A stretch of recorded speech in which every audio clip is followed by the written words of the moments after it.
I'd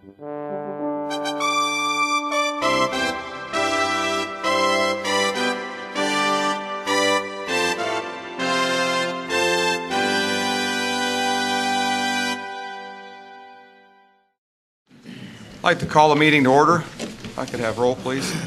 Cindy? Betteridge. Here. Jones. Here. Spar. Here. Warren. Here. Shook. Here. Barton. Here.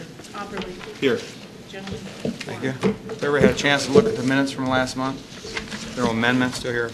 Motion for approval. Mr. Chairman, I move that we approve the minutes as stated. Second. Spar. Yes. Jones. Yes. Opperly. Yes. Betteridge. Yes. Barton. Yes. Shook. Yes. Warren. Yes. Thank you. Okay, our first case tonight is number 12-08, Harding Signs requesting a variance for a sign at 951 West Jackson Plaza, Zone B2. The proposed pylon sign of 67.81 square feet and a height of 30 feet. Who's ever going to speak this case, stand up, be sworn in by Arlene, our court reporter.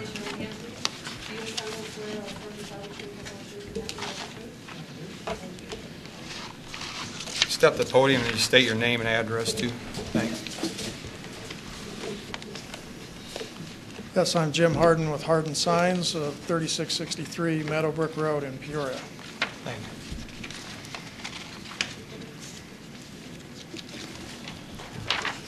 Want me to go ahead? Yeah, just go ahead. Okay. The customer at Pizza Hut had requested the variance to put a pole sign at this location, as most B2 zoning allows 100 square foot signage at 30-foot height, although Martha's Parkway is not classified as street frontage as such. However, Kentucky Fried Chicken next door has a sign and a reader board as well, which is probably 50% bigger in square footage total than what Pizza Hut is proposing. The right-of-way is out at the middle of the street. If we measure back the appropriate setback, it ends up in the middle of that grass strip. What we're proposing is to have the edge of the sign even with the blacktop where it meets the grass strip. The sign is 8 foot 8.5 inches wide, which would keep it within that parking space where the sign would be located. And we would be willing to put 3 pipe bollards around the sign so that no one would be able to drive into that parking space and thereby protect the sign. And by placing the sign behind the grass strip, that keeps the edge of the sign far enough back off the road. If somebody were to jump the curb, it'd be less likely that it would be hit there. Pizza Hut would normally have a pole sign at a location such as this. It draws attention not only from the interstate ramp, but being with the shopping center next door and Kroger and this building set back as it is, that puts them at a disadvantage for visibility and recognition that they're actually in that location and doing business. And they feel that this is a necessity to draw the volume and do the business that they need to do, especially with competition next door, Kentucky Fried Chicken having the sign and the height that they have as well existing. I'm not sure if Kentucky Fried Chicken had gotten a variance for that or if that was granted before the ordinance was changed in regard to the pylon height. There had been a variance on this property prior to this. We also obtained a copy from the landlord that he revised his lease, the First Amendment to his lease, to allow the pole sign where it is marked here. And I've got a copy of that site plan as well. I do have a picture of the proposed sign, site plan, as well as where the actual sign would sit in the parking space, if anybody would like me to just pass it around for you to look at. Roger, was there any talk that you say about this, putting one sign up for all those stores? Was there? I suggested that to the people that I talked to, but I've not heard any more from them on it, so.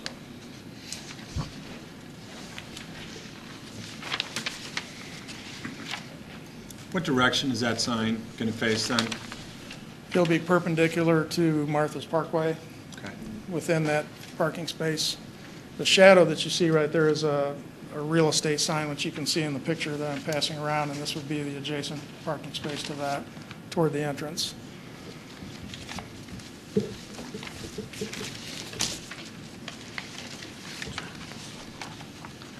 I noticed your address, you're saying 951 West Jackson Plaza, and I don't see 951 as a frontage or one of the storefronts there.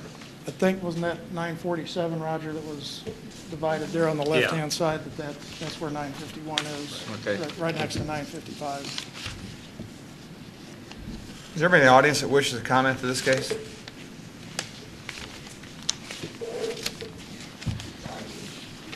You do? Yes. Okay, if you would like to be sworn in.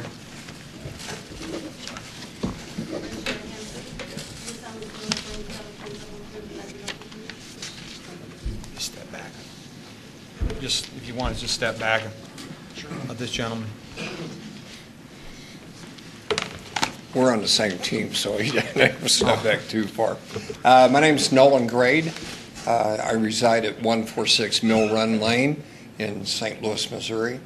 I'm the construction manager for Pizza Hut, in charge of all of the construction in this area. And this is a very unusual site, and I think that you guys have probably all, if you'll pardon the term, guys, have all been out there and looked at it. And I think if you drove across the back of the building, that you would have seen that almost all of the businesses have signs on the back of the building. We've not requested that. We just requested the one sign on the front of the building, plus the pole sign. Kind of an interesting story, and I know you guys are busy, but part of my job is to, whenever we get a truck in with deliveries on it, they always call me up and let me know that they're on site.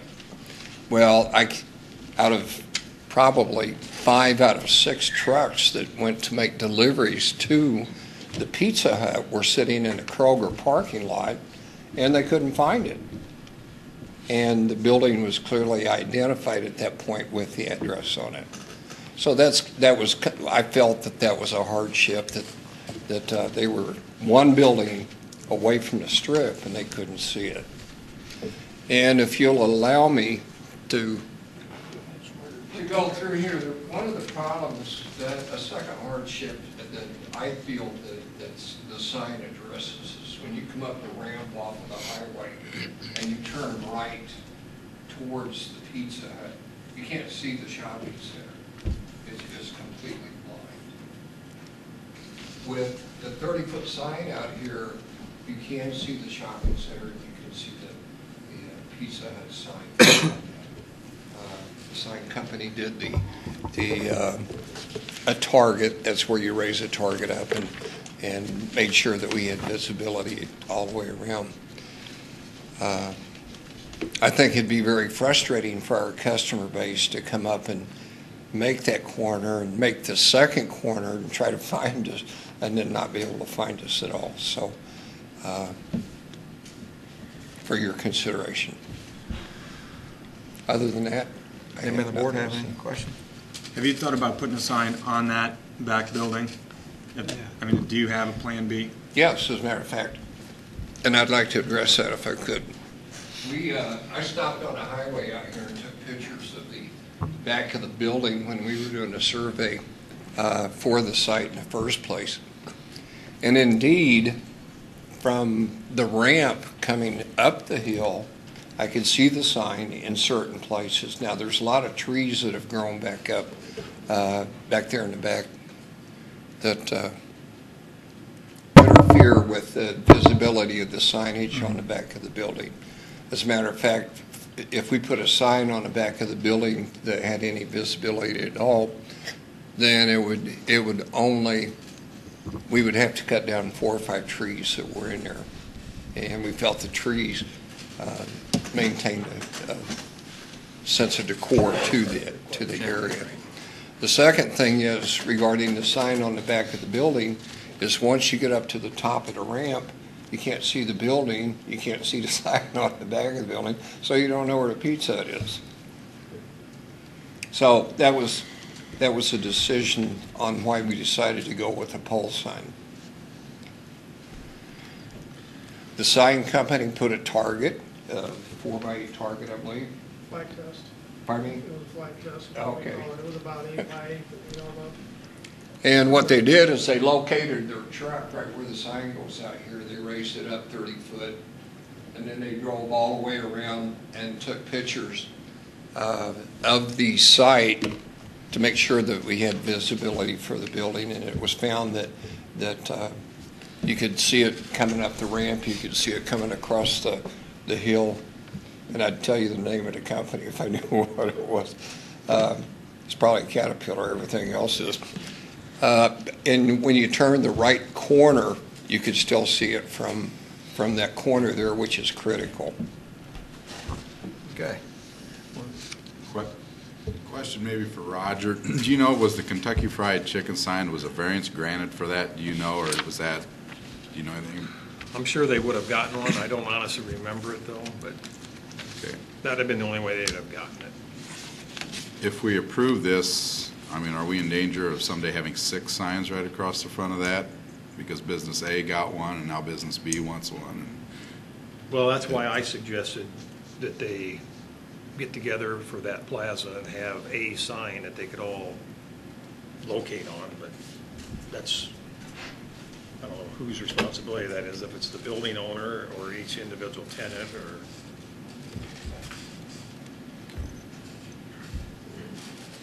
Does anybody else have any question?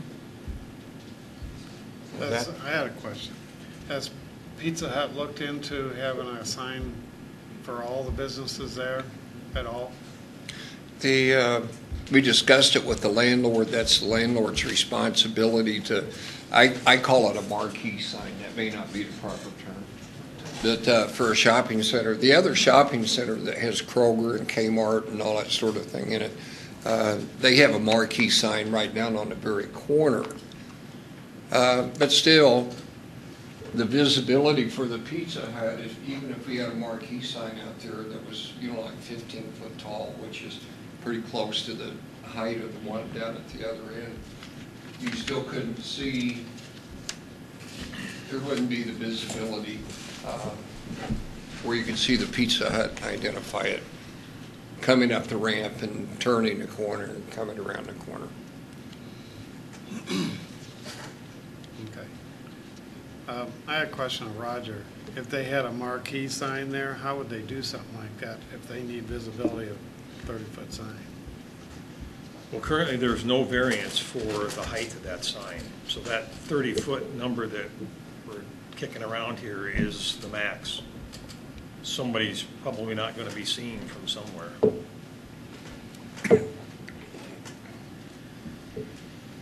If there's no more questions, do I hear a motion for approval?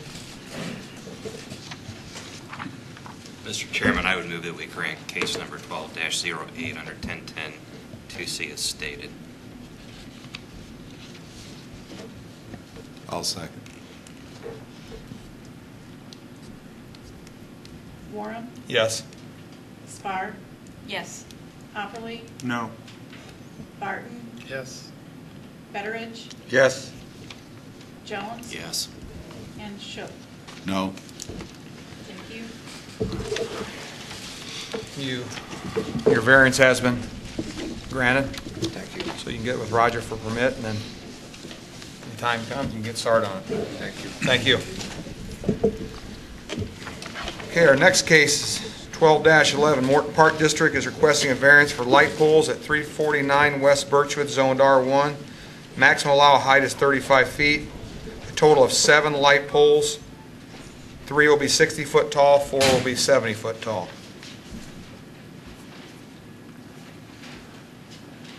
Gary, you want to? You solemnly swear to affirm and tell the truth, the whole truth, and nothing but the truth?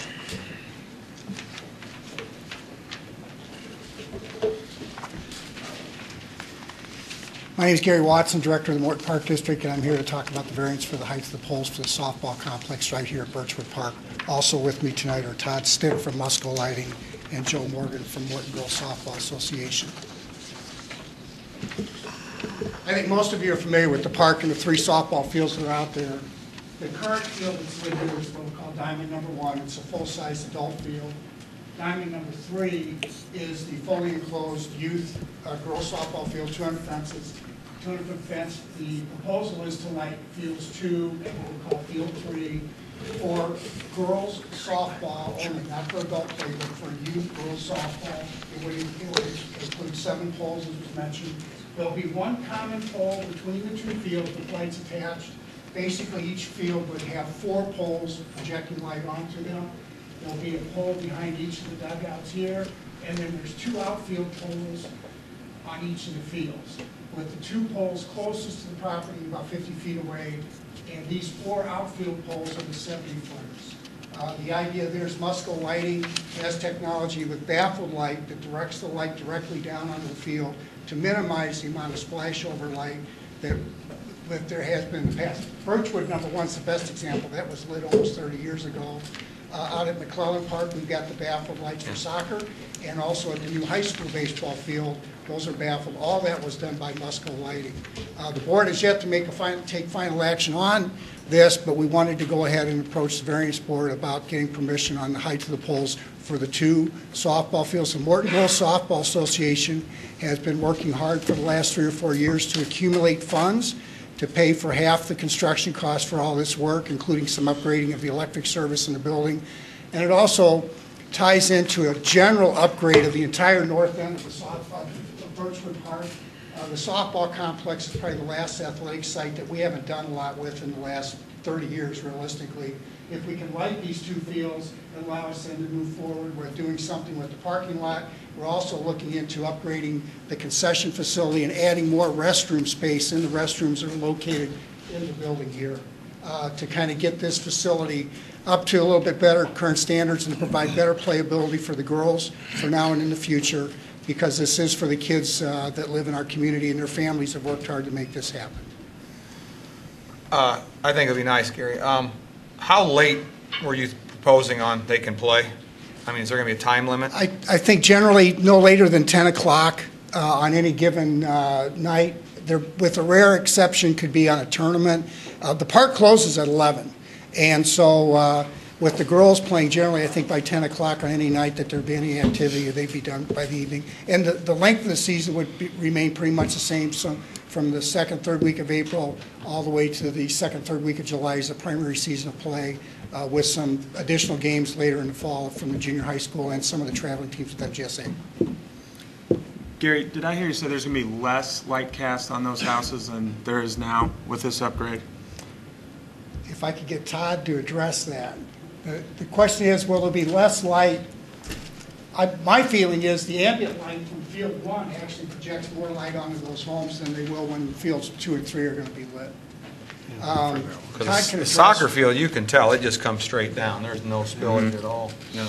The soccer field, the softball field's going to be lit like 30 to 50 or 60 foot candles, and on the fence on the property line, it's under 1 foot candle for the majority of the entire property. There may be just a couple spots where it's like 1 point something, but for most of the other, Musco has done the light reading, or has determined that on the property line itself, there'll be minimal light that'll be projected back towards the home.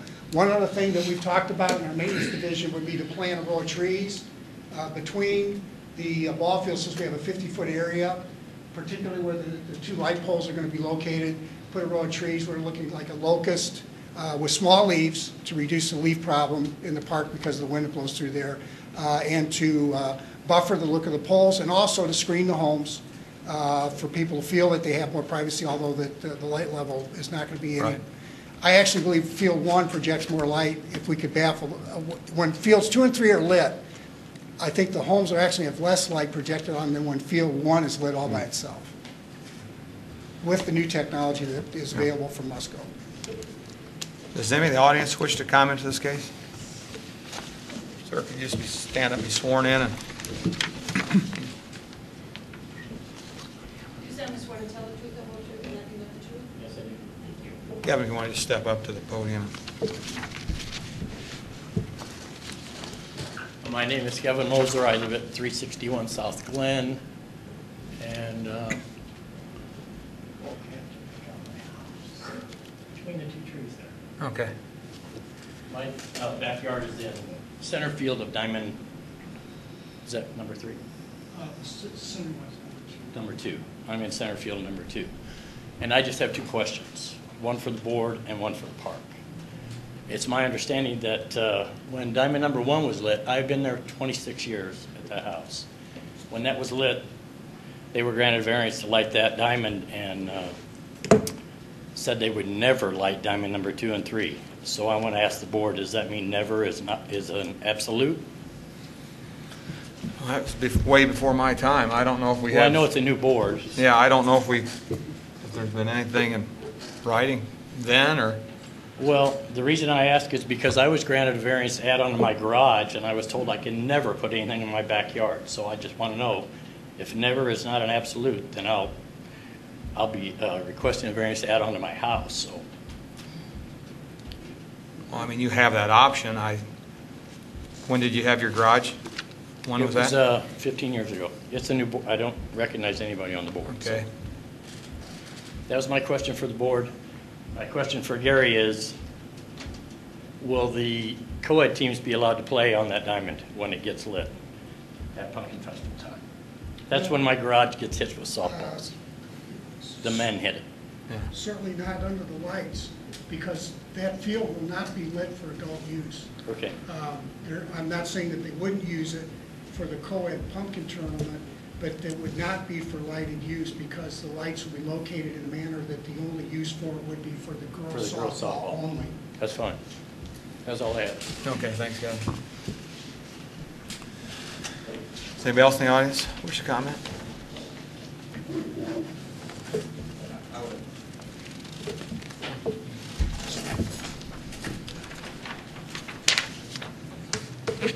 Yes. Step up and Arlene will swear you in. Joe. Do you sound swear for a township of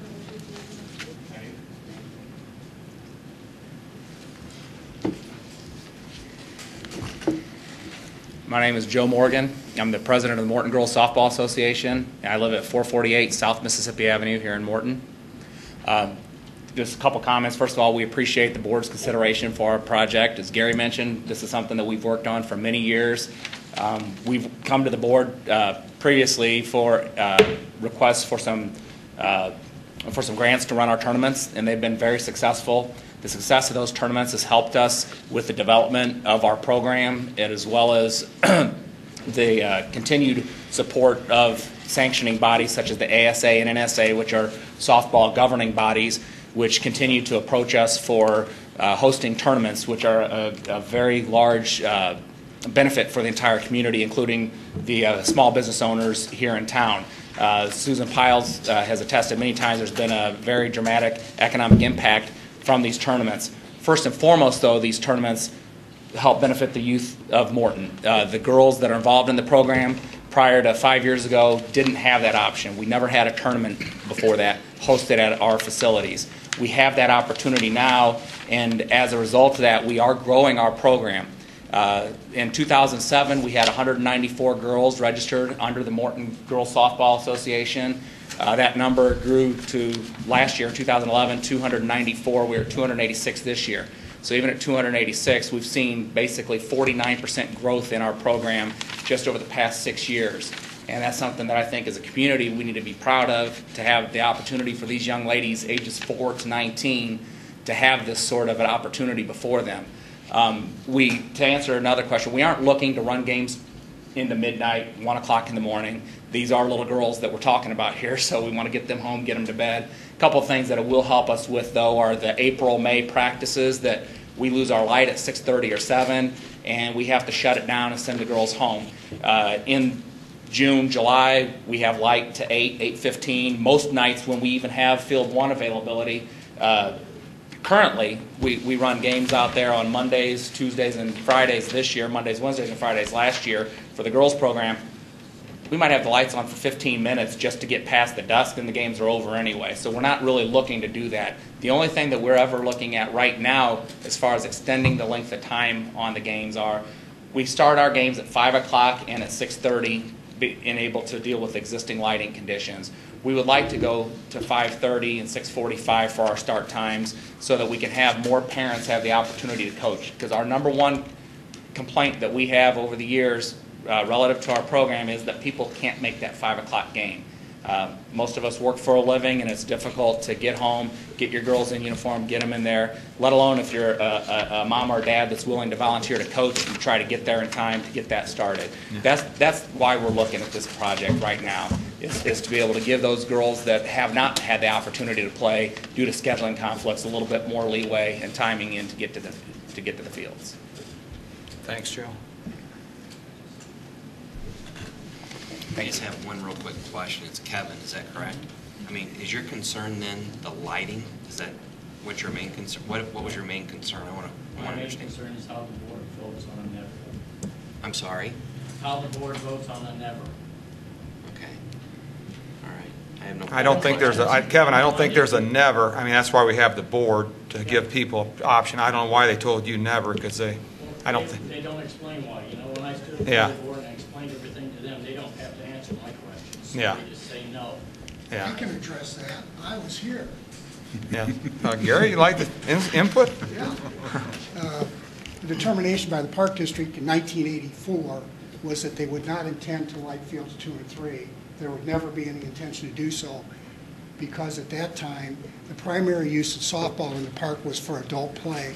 On field number 3, we were playing co-ed, and on field number 2, we were playing adult men's, and we had softballs flying out all over the place. And we said, and at that time, the lighting technology would have required that the outfield poles would have had to have one more pole for field 2, and those poles would have gone all the way out to the property line, which was unacceptable to the board at that time. And the splash over light, we also believe would have been unacceptable for the people that lived on the property. Well, in the 30 intervening years, there's been tremendous improvements in the technology, and the shift in the use of the park has gone totally away from adult play. The primary users are the girls, and we see this as an accommodation that helps the kids in the community and still live up to the commitment that the Park District made to not have adult play on fields 2 and 3, which was the primary problem and focus of all the attention from the individuals that are requesting us not to have fields 2 and 3 lit. Thank you, Gary. I have a comment. Yes, sir. I have no problem with the young girls playing there and that diamond being lit. I don't have a problem with that, because I know they don't play like. Yeah, yeah. I mean, I see them playing on diamond, you know, Right. I see them out there now. Yeah. I have no problem with that diamond being lit. And I would further, part of the improvements in the park, it will be to eventually enclose field 2 with a 200-foot fence, so that it will be totally dedicated for girls softball. And the MGSA is working on that, along with scoreboards and some other things that they'd like to put into improvement of the facility too. Okay, thanks. I have a question. So the trees that you mentioned, is that a for sure something you're going to do, or? Yes. Okay. I talked to our superintendent of parks about it, and with the idea that they would, if they're going to enclose field 2 in the long run, and we've got a 50-foot buffer, once the light poles are in, we can begin to look at doing some tree planting down the east end, or the east side of the park, as a buffer for behind fields 2 and 3, or between the homes and fields 2 and 3. So the time frame would be about? This fall. Okay. We can get that done. Would a couple trees help alleviate the balls hitting his garage? I mean, I would think that would stop some, or they hit you on the fly. I mean, is it? When the men play there, they hit on the fly. Fly. And if the tree, I will say, if we put those trees in there, that's going to pretty much negate a lot of the adult use that's going to be out there. So, and I would be more than happy to meet with you, sir, and talk to you about what you would like to see behind your house. I think the problem is my garage sits back so far and no one else's sits back. Right, yeah. Yeah. No, I understand, because I know exactly what you're talking about. I'm within 6 feet of the fence, and I didn't build the Yeah. fence, I didn't build the garage, it just. Right. Right, okay. Well, we will entertain, if you want to put a garage addition, I mean, that's, the 15 years ago, never, I don't think pertains, so if we'd be willing to entertain that. We won't step in your way. Yeah. With that, is there anybody else in the audience wish to make comment? Anybody from the board? Hear a motion? Mr. Chairman, I move to approve the case 12-11 Morton Park District as stated. Second.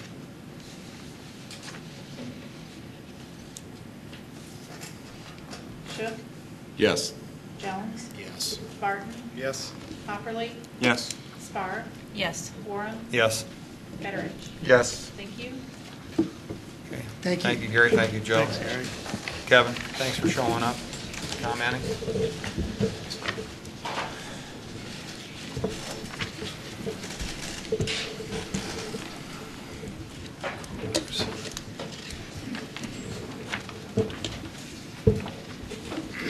We'll let him get cleared up here.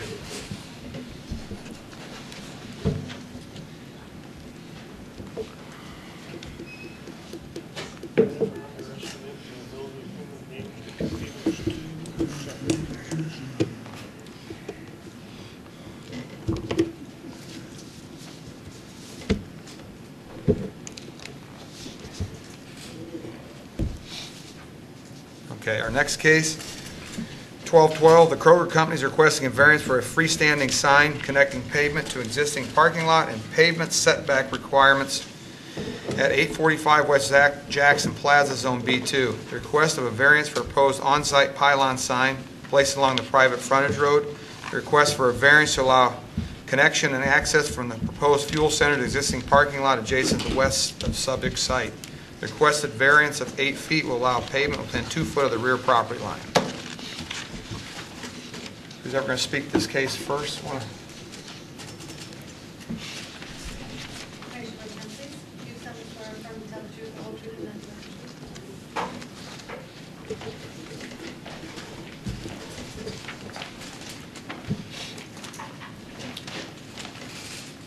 Mr. Chairman and Commissioners, I'm Gary Zumwalt, Zumwalt Associates. We're engineering consultants, 1040 West Olympia Drive in Peoria. Represent the Kroger Company on the variance request.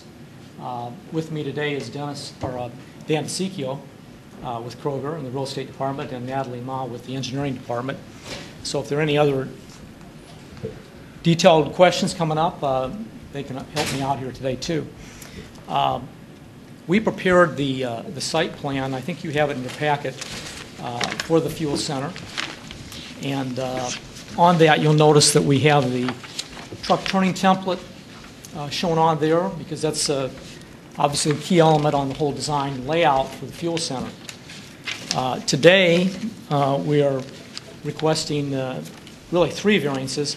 I believe in the submittal we had, the first one was a variance to allow adding the fuel center advertising to the main pylon sign out on the shopping center sign. And I believe, talking to Dan, that there's not agreement yet with the Prastis ownership there to be able to come forward today. Now that may be something, Dan, you tell me if that in the future might be something, be a possibility of coming back in. So that we would take off the request today is that first item. For the sign? Not the on-site pylon sign, but there's the other main pylon sign that's On there. for the shopping center. So if I could, just to present to you those variance requests, which you already have in front of you, you've already mentioned. Yes, we are requesting connection of the fuel center facility and pavement to the parking area over here on the west side. Again, the reason for this is this will allow for the better traffic flow, and if you look at the truck turning template movements, our movements would be coming in. The private road on the Parkway coming down, and that template movement would come down. The site plan is out here, but the fuel tanks are on the south side behind the facility, so they would be able to unload and then come back out to our approach on Martha's Parkway and exit at that point. So this layout provides the smooth flow of circulation coming around with the truck traffic, back around for the underground tanks here and then coming back out to Martha's Parkway. The second variance is we're talking about the variance from the rear yard setbacks to extend to a distance of 2 feet from the south property line. I don't have this on phone core board, but if you look on your site plan, you'll see where the fuel tanks are, and you'll see the truck turning template movement. And we really need that room for the best smooth flow of that truck traffic movement to be able to that template movement to come around the east side of the canopy and exit out to the approach. So we are asking for a variance there down to the 2 feet from the property line. The property behind this, at Mr. LaHood's ownership back there, is a commercial property, and there is a layout for property back there. So really we're preserving that area there in the back, and we are butting up to commercial property behind this facility. The third variance that we're requesting is for the on-site pylon sign. And if you look in your packet, that pylon sign, as you can see, is located on the west side of the main approach coming in. And I believe you were provided a detail of that sign in your packet. Yeah. If you have that. Again, we're typical of fuel centers, and for the Kroger people, the fuel center sign, the price pylon sign is very important, obviously, for the business. We are off the interstate. We're on the private road here, and so the request is important for them and their facility and their operation.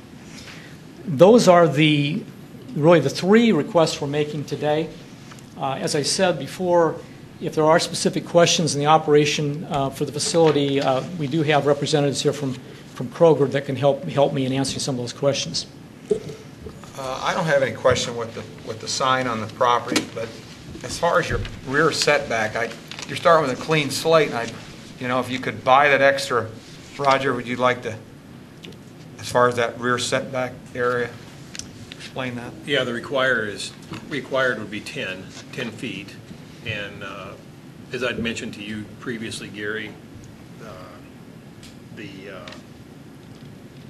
it's just grass right now, and I'm not sure what the hardship would be in asking for that variance like that.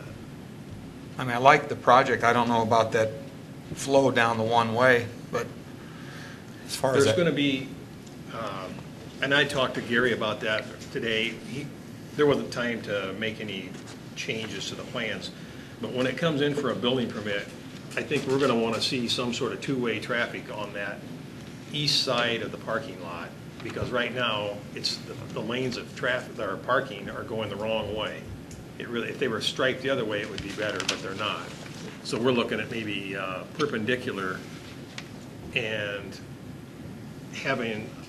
you might lose a few spaces down on that south end, right down in there, so that we can have a 24-foot wide driving lane and have two-way traffic there.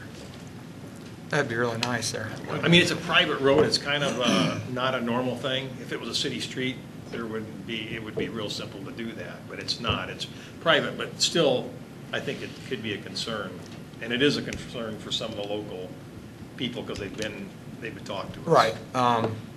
So, what would it take? It would take 6 extra feet in that lot to make the. Well, on the back, it would take, it takes 6 extra feet, but on the parking, it would amount to them losing some spaces there, or revamping that somehow. But I think the dual parking, being able to come up either way, because right now, a lot of people come up the wrong way on that. Was it ever entertained to buy enough property so you wouldn't need that's the rear, or the, whatever, what am I looking at? Yeah, the rear variance. The rear? The rear variance is what you're talking Yes, about? I mean, was that ever talked about, or? I don't believe that was discussed. I do know that, and Mr. LaHood could address this, is that his layout to the south of this property is such that with the depth we're talking about coming back, his layout really affects him too in terms of what he's got laid out for future going in there. And looking at it, of course, again, it is a variance, but We are talking about commercial property behind two that we developed, and having pavement within Yeah. 2 feet would not be unusual. in a commercial I setting. think it's unusual because you have the ability to buy it right now and do not need that variance. The sign's one thing. I mean, I don't have a problem with that, you advertising, but it just seems to me that you had the opportunity to purchase enough land to, we rerun this with houses, and I don't know how the rest of the board feels. I wish it would have been talked about maybe a little more, so you wouldn't have to ask for it. Denny, do you want to comment on it? Okay. If I can. Yep.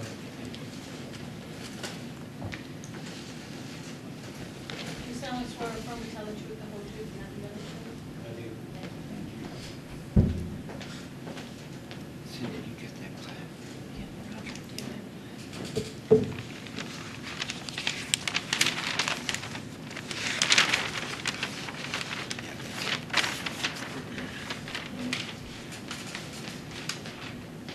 Gentlemen, ladies, Dennis LaHood, 1001 Highview Road, East Peoria.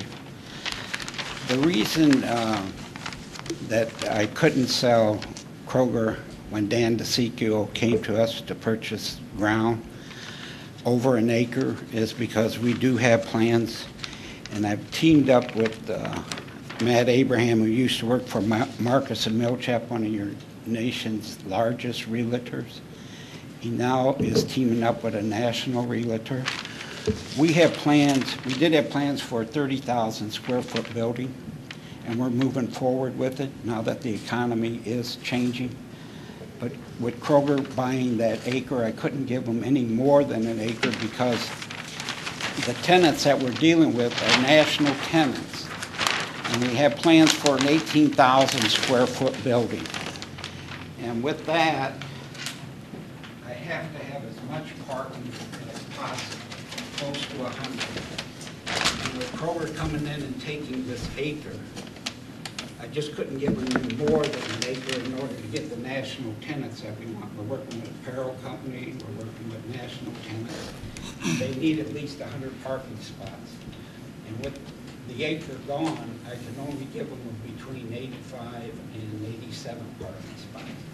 So I really couldn't sell Kroger more than an acre in order to fulfill the type of retail that we're trying to look for the community. So that's one of the reasons why I could only do an acre of ground in order to preserve the development of the type of tenants that we're looking for. Is that new development going to be on 853? Is that what I'm looking at? Right down here. Right down there. 18,000 all the way over Service Road, and it will only leave me about 85 parking spots. They really want 100 or more. So that's the reason. The triangle shape of the land Yeah. is a detriment. Yeah. And in order to get them, I mean, they're really strict on parking when you deal with the national tenants. And now I teamed up with Matt Abraham with a huge national firm, and we're moving forward, and we're close. And that's one of that's the most important reason I couldn't give Kroger. That 6 foot would be a deal breaker. It'll kill us. It'll kill us on the apparel company and the other retailers that we're looking for because of the parking they require. So it is 100% set in stone contingent that they have to have a minimum? Yes. Yes. And I'm close to it, and they're accepting that. And if I lose any more, then Morton will be hurt by the tenants that would come in there. When's the plan of this to be closed? Do you have any idea? Well, we're working with the realtors coming into town in about 2 to 3 weeks. I'm going to sit down with them. They're a huge company. And we're going to discuss the progress they're making. This has been in a year working, and I don't want any detriment in the parking area. That would really kill the deal. And when I built the Dollar Tree building, it was on 2.3 acres, and we got around 87 parking spots with a 20,000 square foot building. This is 2.3 acres, 18,000 square foot building, so I know we're really going to be close to the 85 parking spot with the handicaps. So that's the reason I couldn't, Warren. Michael, that's the reason why I couldn't do that. I have a question, just Yes. and this is more curiosity than anything. Okay. Looking at Kroger's in the area, Yes. a lot of the, it's probably directed to someone else other than you, Denny. I see a lot of these parking lots have the fuel right out in the parking lot or to the edge of it. Is that even a possibility here? I wouldn't think that it would be. I'm just curious. You put your On the station- Kroger parking lot? Yes, like, Well- I see them like in Pekin. See, the Harmon idea with Highway. Kroger is to buy more groceries. So, you know, you buy more groceries, you get that 30 cents to 40 cents off per gallon, which is great. So, I understand that, but I'm saying with that parking lot, is that even something to entertain or not really? Should I just? You could be sworn in, sure. Yeah, just swear, yeah, she can swear you in. Arlene can swear you in quick.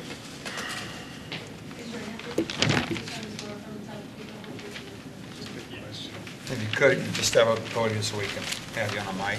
Thank you.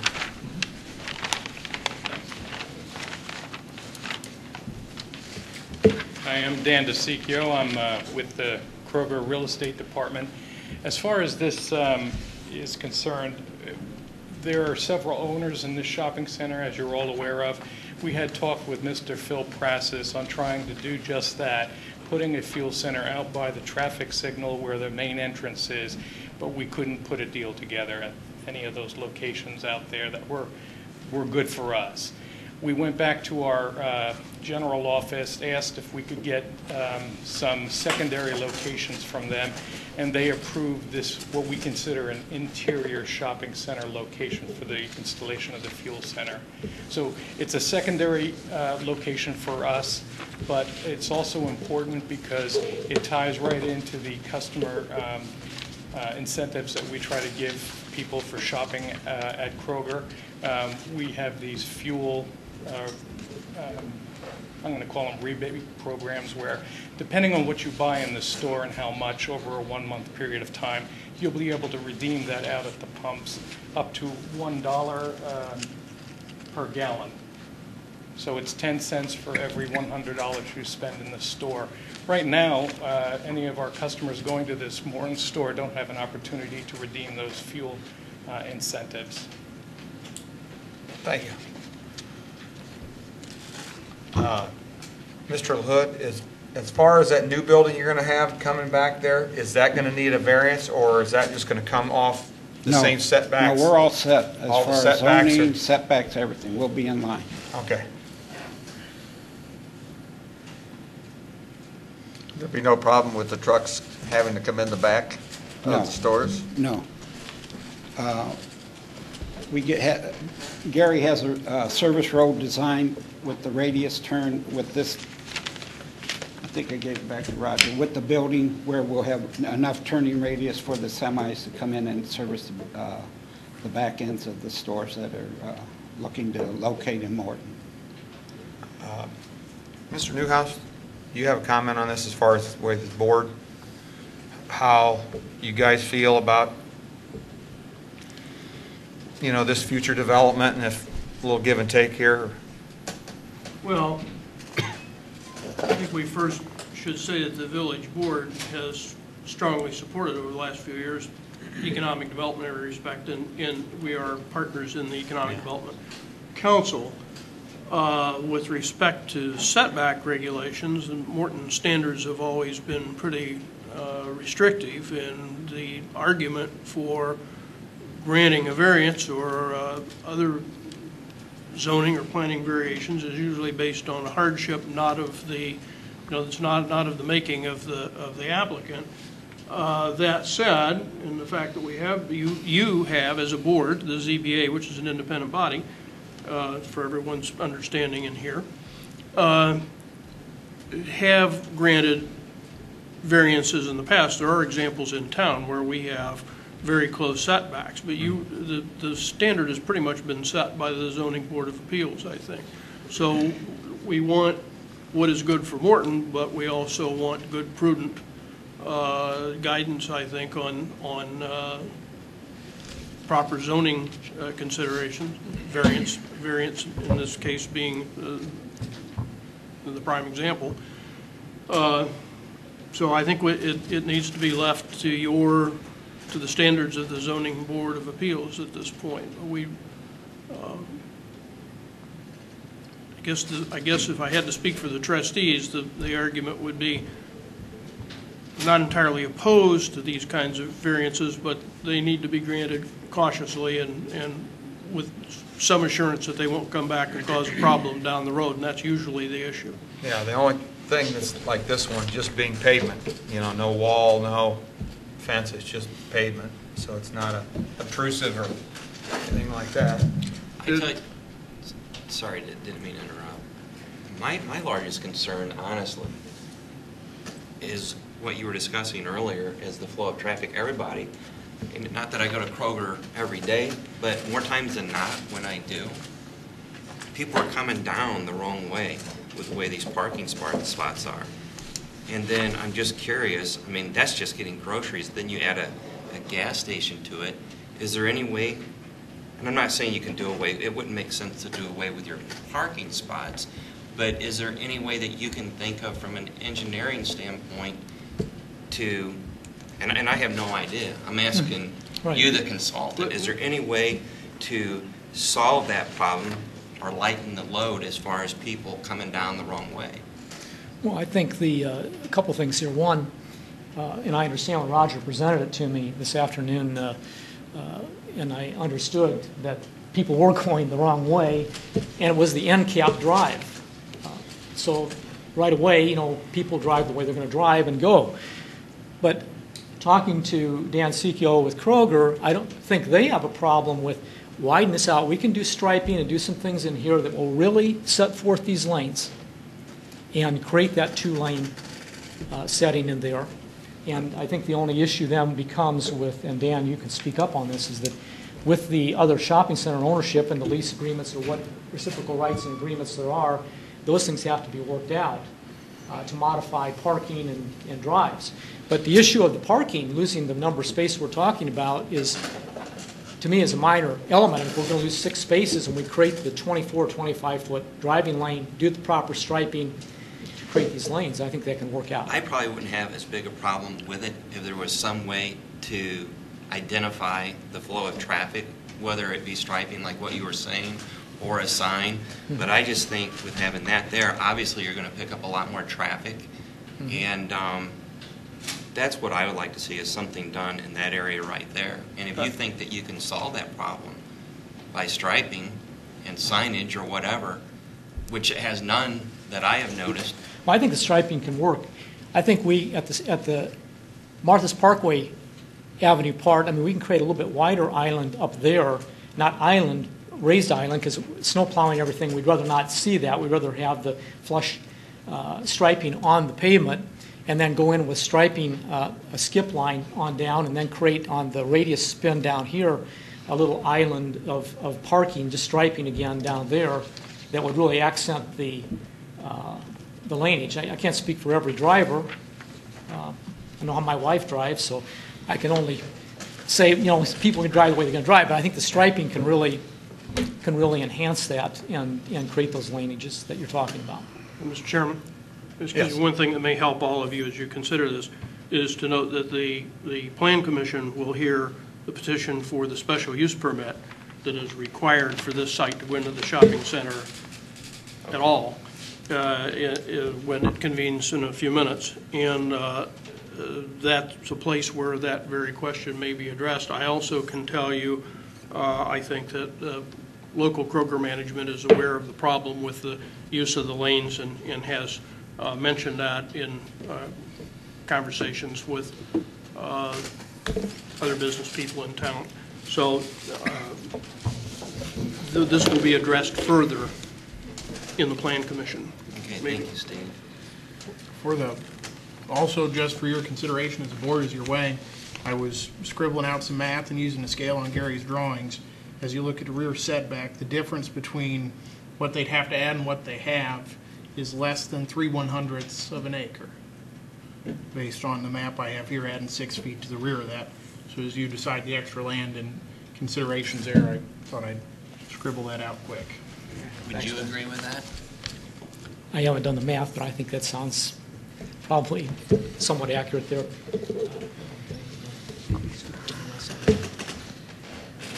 I think the main thing is, we talked about the site plan to the south and what Mr. LaHood has, and so, that's a key factor, I think, too, with the commercial property to the south, how that layout's going to work, and with what he already has in a plan.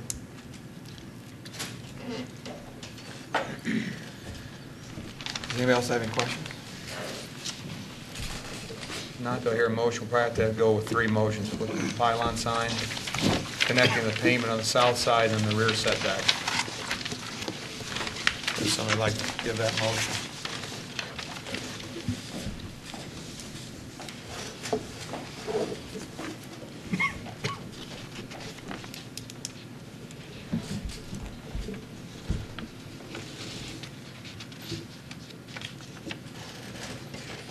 Are they going to be voted on individually, or? Yeah. Yes. We'll do. Do you want to do it? Yes.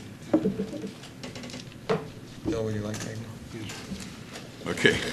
Mr. Chairman, I move that we grant approval to case number 12-12 under section 1010-2C for the requested pylon sign.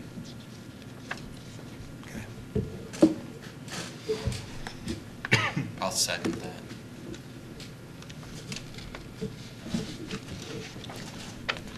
Hopperly, Yes. Barton, Yes. Betteridge, Yes. Shook, Yes. Jones. Yes. Spar, Yes. Warren. Yes. Thank you. We have a motion for the south property line, connecting Okay. pavement. I move that we approve case number 12-12 under 1010-2C of the Village Code for the south pavement variance. Yes, variance.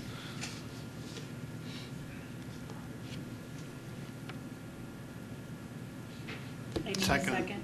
I'll second. Thank you. Spar, Yes. Shook, Yes. Jones. Yes. Betteridge. Yes. Warren, Yes. Barton. Yes. Hopperly. Yes. Thank you.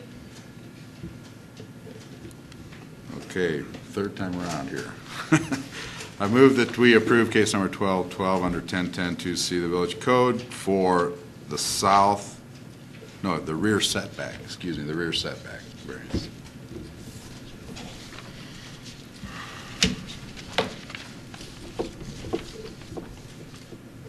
I'll second that. Thank you. Barton, Yes. Betteridge, Yes. Hopperly, Yes. Jones. Yes. Warren, Yes. Spar, Yes. and Shook. Yes. Thank you. Okay, you have your variances for that. And Planning Commission will talk with the traffic flow, handle some of those issues. Thank you. Okay, our last case tonight is number 12-13. Sam Perez requesting a variance for a building addition at 133 South Main Street, Zone B2. The required rear setback is 6 feet. Requested variance of 6 feet will allow a setback of 0.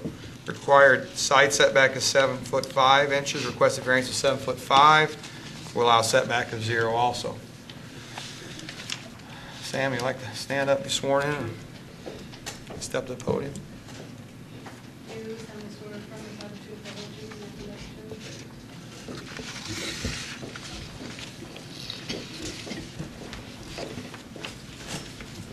truth?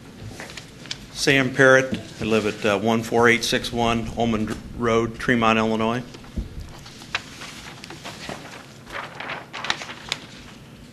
The property behind the downtown block between Adams and Jefferson has been quite a hodgepodge of property throughout the years. And I'm working with the village at this time to do some trading of property to try to get things kind of straightened out down there.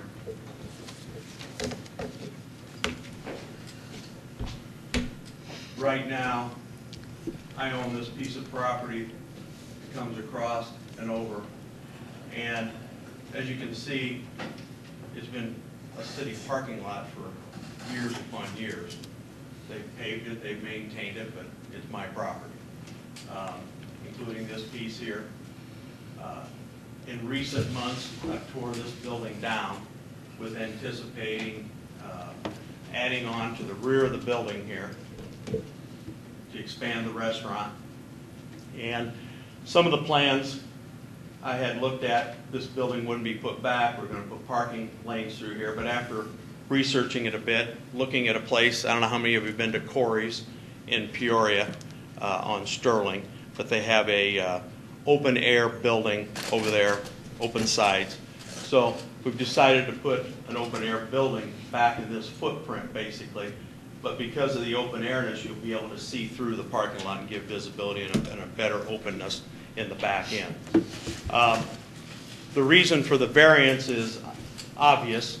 The more square footage, the more room we've got to the building. There's not a problem on this end.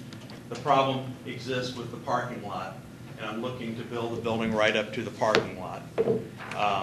Obviously, we don't want to take away from the parking spaces. I don't want to take away from the building. Over here, we're looking to do the same thing, but on this end and this side, there will be an 8-foot patio area. Again, if you've seen Corey's before. So I don't know where that, Roger, you and I didn't really discuss that, but I don't know where that falls in variance if the concrete area, it's not a roofed area, needs a variance or not, but I assume it does. Yeah, there'll still be some setback. Yeah, some setback, but that's the plan. Patio area here, patio area there. And obviously, I own this ground now. We can put the line wherever, but myself and the city would prefer, if it was going to be parking lot, they own it. And we don't want to eliminate parking spaces along here if we don't have to. So is that building going to have the same footprint pretty much as that building that was there? Other than 10 feet on the west side, okay, where it'll be at. Okay.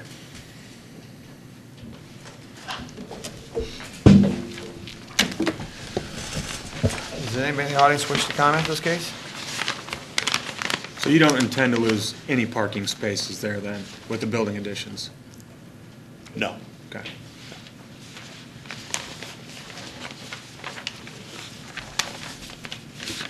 And it's important, Bill, that we keep this access area through here because we have to keep that alley open. And they have to be able to get in there for those other businesses to make deliveries and such. And it's tough to get in and out of there now, so.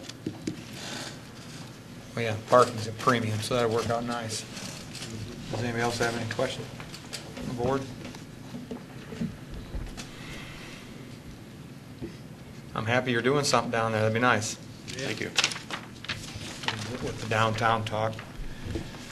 With that, do I hear a motion? Mr. Chairman, I would move that we grant case number 12-13 under 1010 to see as stated. I'll second. Popperly? Yes. Betteridge? Yes. Shook? Yes. Spar? I'm abstaining on recommendation of Attorney McGrath because I am a neighboring property owner. Thank you. Warren? Yes. Jones? Yes. Barton? Yes. Thank you. Thank you, Variance. Thank you. That guy you see driving on that Kmart lot all the time backwards? Yeah. Maybe we'll hit each other soon. Just hopefully it's your fault. Roger? Just a reminder that we have that special meeting scheduled for September the 10th. That's at 5 o'clock here. Yeah. Hey, you think we'd have it in the budget for maybe a laser pointer so they're not having to use our ball? I'll donate one next week. I thought it was going to be used as a What, green or red? We'll work on that. Okay. That would be helpful, especially. Mr. Newhouse? Just one item. You have in your packet an invitation to the Citizen Planner Workshop. If you get a chance, I encourage you to go. It's free. I know Mr. Hayward, who is behind this Tri-County Planning Commission. He's an accomplished young planner, and I think it may be useful for no other reason than you get to assess, and you may learn something, and you may get to assess how useful these things are and report back. So if you have a chance, please try to attend. Otherwise, I have nothing. Okay, thank you. Do I hear a motion for adjournment? So adjourned. Roll, please. Did I have a second? Grant. Second. Opperly, Yes. Barton, Yes. Betteridge, Yes. Shook, Yes. Jones. Yes. Spar. Yes. Warren. Yes. Thank you.